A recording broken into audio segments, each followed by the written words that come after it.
ಕಾಂಗ್ರೆಸ್ ಸರ್ಕಾರಕ್ಕೆ 1 ವರ್ಷ ಪೂರೈಸಿದ ಹಿನ್ನೆಲೆ ಡಿಕೆ ಸುರೇಶ್ ನಿವಾಸದಲ್ಲಿ ಡಿಕೆ ಬ್ರದರ್ಸ್ ಡಿನ್ನರ್ ಮೀಟಿಂಗ್ ಅನ್ನು ಏರ್ಪಡಿಸಿದ್ರು. ಈ ವೇಳೆ ಸಿಎಂ ಸಿದ್ದರಾಮಯ್ಯ, ಸಚಿವ ಕೆಎಚ್ ಮುನಿಯಪ್ಪ, ಲಕ್ಷ್ಮೀ ಹೆಬ್ಬಾಳ್ಕರ್, ಸತೀಶ್ ಜಾರಕಿಹೊಳಿ, ಶಿವರಾಜ್ ತಂಗಡಗಿ ಸೇರಿದಂತೆ ಹಲವು ನಾಯಕರು ಭಾಗಿಯಾಗಿದ್ರು. ಈ ವೇಳೆ 50 ಜನರಿಗೆ ಬಾಡೂಟ, 20 ಜನರಿಗೆ ವೆಜ್ ಊಟದ ವ್ಯವಸ್ಥೆಯನ್ನು ಕೂಡ ಮಾಡಿದ್ರು. ಡಿಕೆ ಸುರೇಶ್ ಮನೆಯಲ್ಲಿ ನಡೆಯೋ ಡಿನ್ನರ್ ಪಾರ್ಟಿ ವೇಳೆ ಪರಿಷತ್ ಚುನಾವಣೆಗೆ ಅಭ್ಯರ್ಥಿಗಳ ಆಯ್ಕೆ ಸೇರಿದಂತೆ ಹಲವು ವಿಷಯಗಳ ಬಗ್ಗೆ ಚರ್ಚೆಯಾಗಿದೆ. ಡಿನ್ನರ್ ಪಾರ್ಟಿ ಮುಗಿದ ಬಳಿಕ ಹೊರಬಂದ ಸಿಎಂ ಹಾಗೂ ಡಿಸಿಎಂ ಹಾಗೂ ನಾಯಕರು ಯಾವುದೇ ರೀತಿಯ ರಿಯಾಕ್ಷನ್ ಅನ್ನು ಕೊಡದೆ ನಾವು ಕೇವಲ ಊಟಕ್ಕೆ ಮಾತ್ರ ಸೇರಿದ್ವಿ ಅಂತ ಹೇಳಿ ಹೊರಟರು.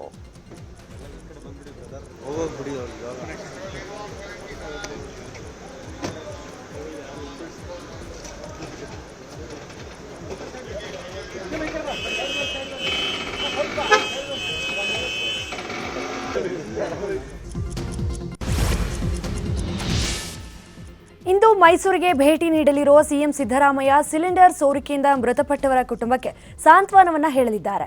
ನಿನ್ನೆ ಮೈಸೂರಿನ ಯರಗನಹಳ್ಳಿಯಲ್ಲಿ ಒಂದೇ ಕುಟುಂಬದ 4 ದುರಂತ ಅಂತ್ಯ ಕಂಡಿದ್ರು. ಹೀಗಾಗಿ ಇಂದು ಸಿಎಂ ಮೈಸೂರಿಗೆ ಭೇಟಿ ನೀಡಿ ಸಾಂತ್ವನವನ್ನ ಹೇಳಲಿದ್ದಾರೆ. ನಂತರ ಸಾಲುಂಡಿಯಲ್ಲಿ ಕಲುಷಿತ ನೀರು ಸೇವಿಸಿ ಅಸ್ವಸ್ಥಗೊಂಡವರನ್ನ ಭೇಟಿ ಮಾಡಲಿದ್ದಾರೆ. ಇಡೀ ದಿನ ಮೈಸೂರಲ್ಲೇ ಸಂಚರಿಸಲಿರುವ ಸಿಎಂ ಅಲ್ಲಿಯೇ ವಾಸ್ತವ್ಯ ಕೂಡ ಹೂಡಲಿದ್ದಾರೆ. ಬೆಳ್ತಂಗಡಿ ಠಾಣೆಗೆ ನುಗ್ಗಿ ಪೊಲೀಸರಿಗೆ ಧಮಕಿ ಹಾಕಿದ ಪ್ರಕರಣಕ್ಕೆ ಸಂಬಂಧಪಟ್ಟಂತೆ ಶಾಸಕ ಹರೀಶ್ ಪೂಂಜಾ ಮನೆಗೆ ಪೊಲೀಸರು ಆಗಮಿಸಿದ ವೇಳೆ ದೊಡ್ಡ ಹೈ ಡ್ರಾಮಾವೇ ನಡೆದು ಹೋಗಿದೆ. ಶಾಸಕರ ಮನೆಗೆ ಪೊಲೀಸರು ಬಂದಿದ್ದಾರೆ ಅನ್ನೋ ಸುದ್ದಿ ಆಗ್ತಿದ್ದಂತೆ ನೂರಾರು ಬಿಜೆಪಿಯ ಕಾರ್ಯಕರ್ತರು ಅಲ್ಲಿ ಜಮಾಯಿಸಿದ್ರು. ಶಾಸಕರ ಪರ ಕಾರ್ಯಕರ್ತರು ಘೋಷಣೆ ಕೂಗಿ ದೊಡ್ಡ ಹೈ ಡ್ರಾಮಾವನ್ನೇ ಸೃಷ್ಟಿ ಮಾಡಿದ್ರು. ಯಾವುದೇ ಕಾರಣಕ್ಕೂ ಶಾಸಕರನ್ನ ಬಂಧಿಸೋದಕ್ಕೆ ಬಿಡೋದಿಲ್ಲ ಅಂತ ಆಕ್ರೋಶವನ್ನು ಹೊರಹಾಕಿದ್ರು.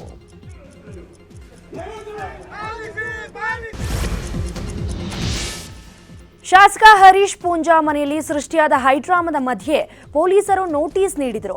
ನಂತರ ಬೆಳ್ತಂಗಡಿ ಪೊಲೀಸ್ ಠಾಣೆಗೆ ಹೋಗಿ ಕಾನೂನುಬದ್ಧವಾಗಿ ಹರೀಶ್ ಪೂಂಜಾ ವಿಚಾರಣೆಗೆ ಹಾಜರಾಗಿದ್ರು. ಪೂಂಜಾಗೆ ಶಾಸಕ ಸುನೀಲ್ ಕುಮಾರ್ ಸಾಥ್ ನೀಡಿದ್ರು. ಹರೀಶ್ ಪೂಂಜಾ ವಿಚಾರಣೆ ಬಳಿಕ ಮಾತನಾಡಿದ ಸುನೀಲ್ ಕುಮಾರ್, ನೋಟಿಸ್ ಕೊಟ್ಟಿದ್ರೆ ಸಾಕಾಗಿತ್ತು, 100-200 ಪೊಲೀಸರ ಜೊತೆ ಬರುವ ಅಗತ್ಯ ಇರಲಿಲ್ಲ. ಈ ವಿಚಾರವನ್ನ ಇಲ್ಲಿಗೆ ಬಿಡೋ ಮಾತಿಲ್ಲ. ಮುಂದೆ ಅಧಿವೇಶನದಲ್ಲಿ ಇದನ್ನ ಚರ್ಚೆ ಮಾಡ್ತೇವೆ ಎಂದು ಹೇಳಿದ್ರು.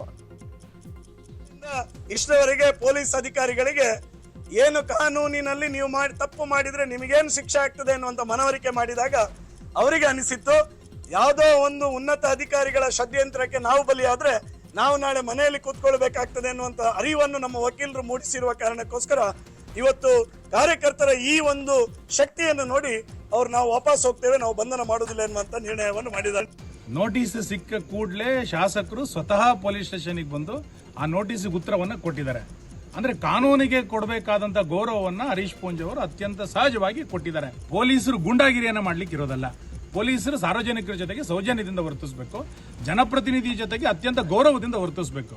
ಬದಲಾಗಿ ಗೂಂಡಾಗಿರಿಯನ್ನು ವರ್ತನೆ ಮಾಡುವಂಥದ್ದು ಸರಿಯಲ್ಲ ಅನ್ನೋದು ನಾನು ಮತ್ತೆ ಆಗ್ರಹ ಮಾಡ್ತೀನಿ. ಏಕಾಏಕಿ ಬಂಧನವನ್ನ 150ಕ್ಕೂ ಹೆಚ್ಚು ಪೊಲೀಸರು ಬಂದು ಮಾಡುವಂತ ರಾಜಕೀಯ ಹುನ್ನಾರ ಇವತ್ತು ಏನು ನಡೀತಾ ಇದೆ. ನಾವು ಕರ್ನಾಟಕದಲ್ಲಿ ಯಾವ ಪ್ರಜಾಪ್ರಭುತ್ವ ಇದೆ, ಯಾವ ಆಡಳಿತ ಇದೆ ಎನ್ನುವಷ್ಟರ ಮಟ್ಟಿಗೆ ಇವತ್ತಿನ ಪೊಲೀಸರ ಬೆಳವಣಿಗೆಗಳು ನಡೆದಿದೆ. ಒಬ್ಬ ಶಾಸಕನಿಗೆ ನೋಟಿಸ್ ಅನ್ನ ಕೊಡದೆ ಏಕಾಏಕಿ ಬಂಧನವನ್ನ ಮಾಡಲಿಕ್ಕೆ ಸರ್ಕಾರ ಬರುತ್ತೆ ಅಂತಂದ್ರೆ, ಪೊಲೀಸರು ಬರ್ತಾರೆ ಅಂತಂದ್ರೆ, ಪೊಲೀಸರು ಯಾರ ಕೈಗೊಂಬೆಯಾಗಿ ಇವತ್ತು ಕೆಲಸವನ್ನು ಮಾಡ್ತಾ ಇದ್ದಾರೆ. ನಾವು ಎಲ್ಲ ಶಾಸಕರು ಇದನ್ನು ಯಾವುದೇ ಕಾರಣಕ್ಕೂ ಈ ಪ್ರಕರಣವನ್ನು ಇಲ್ಲಿಗೆ ಬಿಡೋದಿಲ್ಲ. ಇದೊಂದು ತಾರ್ಕಿಕ ಹಂತಕ್ಕೆ ತೆಗೆದುಕೊಂಡು ಹೋಗ್ತವೆ. ಒಬ್ಬ ಶಾಸಕನ ಮನೆಯ ಮೇಲೆ ಏಕಾಏಕಿ ಪೊಲೀಸರು ದಾಳಿ ಮಾಡ್ತಾರೆ, ನುಗ್ಗುವಂತ ಪ್ರಯತ್ನವನ್ನು ಮಾಡ್ತಾರೆ ಅಂತಂದ್ರೆ ಇನ್ನ ಜನಸಾಮಾನ್ಯರಿಗೆ ರಕ್ಷಣೆ ಈ ಸರ್ಕಾರದಲ್ಲಿ ಎಲ್ಲಿದೆ? ಇನ್ನು ಹರೀಶ್ ಪೂಂಜಾ ಬಂಧನಕ್ಕೆ ಪೊಲೀಸರು ಬಂದಿದ್ದಕ್ಕೆ ಬಿಜೆಪಿ ನಾಯಕರು ಕೆರಳಿ ಕೆಂಡವಾಗಿದ್ರು. ಶಾಸಕರು ಉದ್ವೇಗದಿಂದ ಮಾತನಾಡಿರಬಹುದು. ಇದೇ ನೆಪದಲ್ಲಿ ಪೊಲೀಸರು ದಬ್ಬಾಳಿಕೆ ಮಾಡಬಾರದು ಅಂತ ಬಿಜೆಪಿಯ ರಾಜ್ಯಾಧ್ಯಕ್ಷ ಬಿವೈ ವಿಜಯೇಂದ್ರ ವಾಗ್ದಾಳಿಯನ್ನು ನಡೆಸಿದ್ರು. ಅಲ್ಲದೆ ನಮ್ಮ ಶಾಸಕರನ್ನ ಬಂಧಿಸಿದ್ದೇ ಆದಲ್ಲಿ ಉಗ್ರ ಹೋರಾಟ ಮಾಡೋದಾಗಿ ಎಚ್ಚರಿಕೆಯನ್ನು ನೀಡಿದ್ರು. ಶಾಸಕರು ಪದೇ ರಾಜ್ಯದಲ್ಲಿ ಮತ್ತು ವಿಶೇಷವಾಗಿ ದಕ್ಷಿಣ ಕನ್ನಡದಲ್ಲಿ ನಮ್ಮ ಕಾರ್ಯಕರ್ತರ ಮೇಲೆ ದಬ್ಬಾಳಿಕೆ ನಡೆಸತಕ್ಕಂಥದ್ದು ಪೊಲೀಸ್ ಇಲಾಖೆಯ ಮೂಲಕ ನಮ್ಮ ಕಾರ್ಯಕರ್ತರ ವಿರುದ್ಧ ವಿನಾಕಾರಣ ಎಫ್ಐಆರ್ ಗಳನ್ನು ರಿಜಿಸ್ಟರ್ ಮಾಡಿ ಅವ್ರ ಮೇಲೆ ಸೇಡ್ ತೀರಿಸತಕ್ಕಂಥ ಕೆಲಸ ಇವತ್ತೇನು ಪೊಲೀಸ್ ಅಧಿಕಾರಿಗಳು ಮಾಡ್ತಾ ಇದ್ರು. ಇದರ ವಿರುದ್ಧ ನಮ್ಮ ಕಾರ್ಯಕರ್ತರ ಪರವಾಗಿ ನಮ್ಮೊಬ್ಬ ಜನಪ್ರತಿನಿಧಿ, ನಮ್ಮ ಶಾಸಕ ಅಲ್ಲಿ ಹೋಗಿ ಠಾಣೆಗೆ ಹೋಗಿ ಇವತ್ತು ಅಲ್ಲಿ ನಮ್ಮ ಕಾರ್ಯಕರ್ತರಿಗೆ ಶಕ್ತಿ ಕೊಡ್ತಕ್ಕಂಥ ಕೆಲಸ ಮಾಡಿದ್ದಾರೆ. ಆದ್ರೆ ಇದೇ ವಿಚಾರವನ್ನು ಇಟ್ಕೊಂಡು ಇವತ್ತು ಪೊಲೀಸರು ದಬ್ಬಾಳಿಕೆ ನಡೆಸ್ತಾರೆ ಅಂತ ಹೇಳಿದ್ರೆ, ಇದೇ ವಿಚಾರವನ್ನು ಹಿಡ್ಕೊಂಡು ಇವತ್ತು ಶಾಸಕರನ್ನೊಬ್ಬ ಜನಪ್ರತಿನಿಧಿಯನ್ನು ಕೂಡ ಇವತ್ತು ಅರೆಸ್ಟ್ ಮಾಡ್ತಕ್ಕಂಥ ದುಸ್ಸಾಹಸಕ್ಕೆ ಕೈ ಹಾಕ್ತಾರೆ ಅಂತ ಹೇಳಿದ್ರೆ ಮುಂದೆ ನಡೀತಕ್ಕಂಥ ಘಟನೆಗೆ ಇವತ್ತು ರಾಜ್ಯ ಸರ್ಕಾರನ ಹೊಣೆ ಹೊರಬೇಕಾಗ್ತದೆ. ಪೊಲೀಸ್ ಇನ್ನು ಮಾಜಿ ಶಾಸಕ ಸಿಟಿ ರವಿ ಕೂಡ ಬೆಂಗಳೂರಿನಲ್ಲಿ ಪ್ರತಿಕ್ರಿಯೆ ನೀಡಿದ್ದು, ಸರ್ಕಾರ ತನ್ನ ಪೌರುಷವನ್ನ ಕ್ರಿಮಿನಲ್ಗಳ ಮೇಲೆ ತೋರಿಸ್ಲಿ, ಅದನ್ನ ಬಿಟ್ಟು ಶಾಸಕರ ಮೇಲೆ ಪೌರುಷ ತೋರಿಸ್ತಿರೋದು ಸರಿಯಲ್ಲ ಅಂತ ಕಿಡಿಕಾರಿದ್ರು. ಬೆಳ್ತಂಗಡಿಯ ಶಾಸಕರು ಹರೀಶ್ ಪೂಂಜಾ ಅವ್ರ ಮೇಲೆ ಸುಳ್ಳು ಮೊಕದ್ದಮೆಯನ್ನ ಅಲ್ಲಿರುವ ನಮ್ಮ ಪಕ್ಷದ ಕಾರ್ಯಕರ್ತರು, ಯುವ ಮೋರ್ಚಾದ ಅಧ್ಯಕ್ಷರು, ಪ್ರಧಾನ ಕಾರ್ಯದರ್ಶಿನ ಅವ್ರ ಮೇಲೂ ಒಂದು ಸುಳ್ಳು ಮೊಕದ್ದಮೆ ಹಾಕಿದ್ದಾರೆ. ಹಾಗೇನೆ ಆ ಸುಳ್ಳು ಮೊಕದ್ದಮೆ ವಿರುದ್ಧ ಪ್ರತಿಭಟಿಸಿದಂತ ಹರೀಶ್ ಪೂಂಜಾ ಅವರ ಮೇಲೂ ಕೂಡ ಸುಳ್ಳು ಮೊಕದ್ದಮೆಯನ್ನು ಹಾಕಿದ್ದಾರೆ. ಇದು ಈ ಸರ್ಕಾರದ ಸೇಡಿನ ಮನೋಭಾವನೆಯನ್ನು ತೋರಿಸುತ್ತೆ.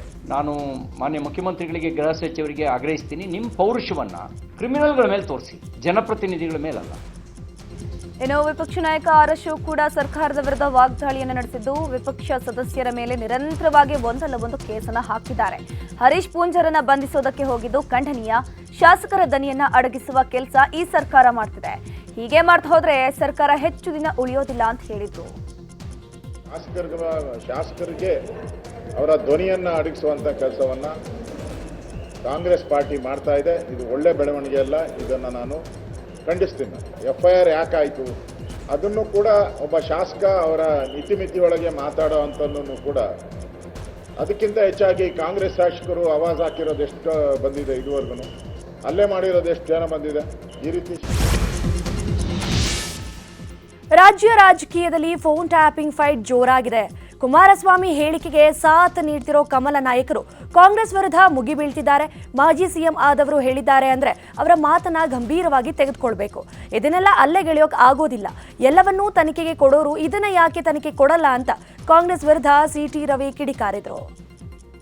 ಒಬ್ಬರು ಮಾಜಿ ಮುಖ್ಯಮಂತ್ರಿಗಳು ಈ ರೀತಿ ಸಾರ್ವಜನಿಕವಾಗಿ ಆರೋಪ ಮಾಡಿದ್ದಾರೆ ಅಂತ ಹೇಳಿದ್ರೆ ಅಲ್ಲಗಳೆಯಕ್ಕಾಗಲ್ಲ.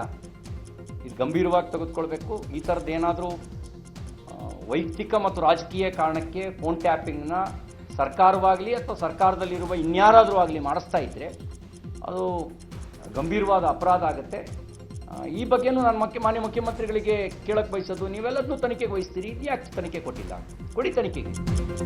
ಇನ್ನು ಕುಮಾರಸ್ವಾಮಿಯ ಫೋನ್ ಟ್ಯಾಪಿಂಗ್ ಆರೋಪಕ್ಕೆ ಸಿಎಂ ಸಿದ್ದರಾಮಯ್ಯ ಫುಲ್ ಗರಂ ಆಗಿದ್ರು. ಫೋನ್ ಟ್ಯಾಪ್ ಮಾಡುವಂತಹ ನೀಚ ಕೆಲಸವನ್ನ ನಾವು ಮಾಡಲ್ಲ, ಹಿಂದೆಯೂ ಮಾಡಿಲ್ಲ, ಮುಂದೆಯೂ ಮಾಡಲ್ಲ. ಪ್ರಜ್ವಲ್ ಕೇಸ್ ಡೈವರ್ಟ್ ಮಾಡಲು ಕುಮಾರಸ್ವಾಮಿ ಈ ರೀತಿ ಆರೋಪವೊಂದನ್ನು ಮಾಡ್ತಿದ್ದಾರೆ ಅಂತ ತಿರುಗೇಟನ್ನ ಕೊಟ್ಟಿದ್ದಾರೆ. ರಾಜಕೀಯ ಜೀವನದಲ್ಲಿ ಈಗ ಚೀಫ್ ಮಿನಿಸ್ಟರ್ ಇರ್ಬೋದು, ಹಿಂದೆ ಚೀಫ್ ಮಿನಿಸ್ಟರ್ ಇರ್ಬೋದು, ಯಾವತ್ತೂ ಕೂಡ ಫೋನ್ ಟ್ಯಾಪ್ ಮಾಡ್ತಕ್ಕಂಥ ನೀಚ ಕೆಲಸವನ್ನು ಮಾಡಲ್ಲ. ಲೋಕಸಮರದ ಮಧ್ಯೆಯೇ ಪರಿಷತ್ ಪಟ್ಟಕ್ಕೆ ಏರೋದಕ್ಕೆ 3 ಪಕ್ಷಗಳು ರಣತಂತ್ರವನ್ನು ಶುರು ಮಾಡಿವೆ. ಬಿಜೆಪಿಯಲ್ಲಿರೋ 3 ಸ್ಥಾನಗಳಿಗೆ ಆಕಾಂಕ್ಷಿಗಳ ದಂಡು ದಿನೇ ದಿನೇ ಹೆಚ್ಚಾಗ್ತಿರುವಂಥದ್ದು. ಘಟಾನುಘಟಿ ನಾಯಕರೇ ಪರಿಷತ್ ಸ್ಥಾನದ ಮೇಲೆ ಕಣ್ಣಿಟ್ಟಿರೋದ್ರಿಂದ ಕಮಲ ನಾಯಕರು ನಿನ್ನೆ ಮಹತ್ವದ ಸಭೆಯನ್ನು ನಡೆಸಿದ್ರು. ಈ ವೇಳೆ 40ಕ್ಕೂ ಹೆಚ್ಚು ಅಭ್ಯರ್ಥಿಗಳ ಬಗ್ಗೆ ಚರ್ಚೆಯನ್ನು ನಡೆಸಿದ್ದಾರೆ. ಇನ್ನೆರಡು ದಿನದಲ್ಲಿ ಹೈಕಮಾಂಡ್ ಜೊತೆ ಚರ್ಚಿಸಿ 3 ಹೆಸರನ್ನ ಫೈನಲ್ ಮಾಡಲಿದ್ದಾರೆ. ಈ ಬಗ್ಗೆ ಪ್ರತಿಕ್ರಿಯೆ ನೀಡಿದ ಮಾಜಿ ಶಾಸಕ ಸಿಟಿ ರವಿ, 40ಕ್ಕೂ ಹೆಚ್ಚು ಹೆಸರುಗಳ ಬಗ್ಗೆ ಚರ್ಚೆಯಾಗಿದೆ. ರಾಜ್ಯ ಸಂಘಟನಾ ಪ್ರಧಾನ ಕಾರ್ಯದರ್ಶಿ ಜಿ ರಾಜೇಶ್ ಹಾಗೂ ವಿಜೇಂದ್ರ ವರಿಷ್ಠರ ಜೊತೆ ಚರ್ಚಿಸಿ ಅಂತಿಮ ನಿರ್ಧಾರವನ್ನು ತೆಗೆದುಕೊಳ್ತಾರೆ ಅಂತ ಹೇಳಿದರು. ಹೆಚ್ಚು ಹೆಸರುಗಳು ರಾಜ್ಯದ ಬೇರೆ ಬೇರೆ ಭಾಗಗಳಿಂದ ಕಾರ್ಯಕರ್ತರ ಹೆಸರುಗಳು ಬಂದಿದ್ದು, ಇದನ್ನು ಚರ್ಚೆ ನಡೆಸಿದ ನಂತರ ರಾಜ್ಯ ಬಿಜೆಪಿಯ ಅಧ್ಯಕ್ಷರಿಗೆ ಮತ್ತು ರಾಜ್ಯ ಬಿಜೆಪಿಯ ಸಂಘಟನಾ ಕಾರ್ಯದರ್ಶಿಗಳಾದಂಥ ರಾಜೇಶ್ ರವರಿಗೆ ಕೇಂದ್ರದ ನಾಯಕರು ಮತ್ತು ರಾಷ್ಟ್ರೀಯ ಅಧ್ಯಕ್ಷರ ಜೊತೆಯಲ್ಲಿ ಸಮಾಲೋಚನೆ ಮಾಡಿ ಅಂತಿಮ ನಿರ್ಣಯ ಮಾಡುವಂಥ ಅಧಿಕಾರವನ್ನು. ಮಹಿಳೆಯ ಕಿಡ್ನಾಪ್ ಪ್ರಕರಣದಲ್ಲಿ ಭವಾನಿ ರೇವಣ್ಣ ಕಾರು ಚಾಲಕ ಅಜಿತ್ಗೆ ಎಸ್ಐಟಿ ಪೊಲೀಸರಿಂದ ಸಮನ್ಸ್ ಜಾರಿ ಮಾಡಲಾಗಿದೆ. ಸಂತ್ರಸ್ತೆಯನ್ನ ಚಾಲಕ ಅಜಿತ್ ಕಾರ್ನಲ್ಲಿ ಕರೆದೊಯ್ದಿದ್ದ ಆರೋಪ ಕೇಳಿಬಂದಿತ್ತು. ಹೀಗಾಗಿ ಸಂತ್ರಸ್ತೆಯ ಅಪಹರಣ ಪ್ರಕರಣ ಸಂಬಂಧ ಎಸ್ಐಟಿ ಈಗಾಗಲೇ 2 ಬಾರಿ ಸಮನ್ಸ್ ನೀಡಿದೆ. ಆದರೆ ಅಪಹರಣ ಪ್ರಕರಣ ದಾಖಲಾದ ಬಳಿಕ ಅಜಿತ್ ತಲೆಮರೆಸಿಕೊಂಡಿದ್ದ. ಈಗ ಪತಿ ರೇವಣ್ಣ ಹಾಗೂ ಪುತ್ರ ಪ್ರಜ್ವಲ್ ವಿರುದ್ಧ ದಾಖಲಾದ ಪ್ರಕರಣದಿಂದಾಗಿ ಭವಾನಿ ರೇವಣ್ಣಗೂ ಸಂಕಷ್ಟ ಎದುರಾಗಿದೆ.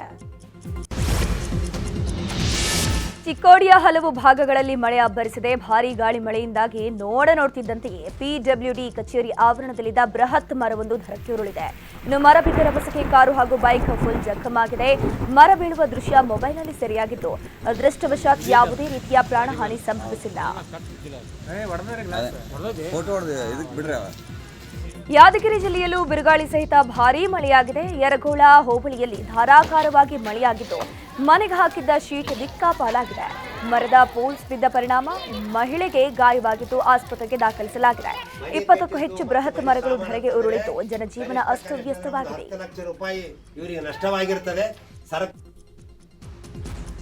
ಇತ್ತ ರಾಮನಗರದ ಚನ್ನಪಟ್ಟಣದಲ್ಲೂ ಭಾರೀ ಮಳೆಯಾಗಿದೆ. ಎಡೆಬಿಡದೆ ಸುರಿದ ಭಾರೀ ಮಳೆಯಿಂದಾಗಿ ಕೆಲಕಾಲ ವಾಹನ ಸವಾರರು ಪರದಾಟವನ್ನು ನಡೆಸಿದ್ರು. ಗಾಳಿ ಮಳೆಯಿಂದಾಗಿ ತಾಲೂಕಿನ ಹಲವೆಡೆ ವಿದ್ಯುತ್ ವ್ಯತ್ಯಯ ಉಂಟಾಗಿತ್ತು.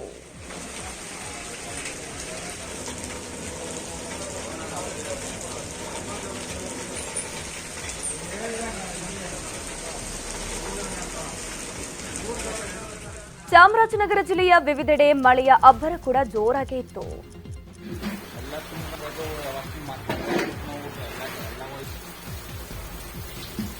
ನಾನು ನಿನಗೆ ಫೋನ್ ಮಾಡಿದೆ, ಆಮೇಲೆ ಒಂಚೂರು ಫೋನ್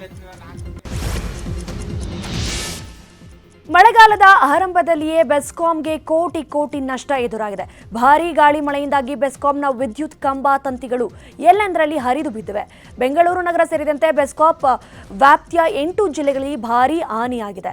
ಹಲವೆಡೆ ಸಿಡಿಲ ಹೊಡೆತಕ್ಕೆ ವಿದ್ಯುತ್ ಟ್ರಾನ್ಸ್ಫಾರ್ಮರ್ಗಳು ಹಾನಿಯಾಗಿದ್ದು ಕೇವಲ 15 ದಿನದಲ್ಲಿ ಬರೋಬ್ಬರಿ 6,78,00,000 ನಷ್ಟವಾಗಿದೆ. 1960 ವಿದ್ಯುತ್ ಕಂಬ ಧರೆಗುಳಿದಿದ್ರೆ 353 ಟ್ರಾನ್ಸ್ಫಾರ್ಮರ್ಗಳು ಹಾನಿಯಾಗಿವೆ. ಕನ್ನಡಿಗರ ಮೆಚ್ಚಿನ ನಿಮ್ಮ ನ್ಯೂಸ್ 18 ಕನ್ನಡ ಈಗ ವಾಟ್ಸ್ಆಪ್ನಲ್ಲಿಯೂ ಲಭ್ಯ. ಕರ್ನಾಟಕ ಮತ್ತು ದೇಶ ವಿದೇಶದ 360 ಡಿಗ್ರಿ ಸುದ್ದಿ ವಿವರವನ್ನ ನೀವು ನಿಮ್ಮ ಕೈ ಬೆರಳುಗಳಲ್ಲಿಯೇ ಪಡೆಯೋದಿಕ್ಕೆ ಈ QR ಕೋಡ್ ಅನ್ನ ಸ್ಕ್ಯಾನ್ ಮಾಡಿ. ನಮ್ಮ ಚಾನೆಲ್ ಅನ್ನ ಫಾಲೋ ಮಾಡಿ, ನೋಟಿಫಿಕೇಶನ್ ಆನ್ ಮಾಡಿ.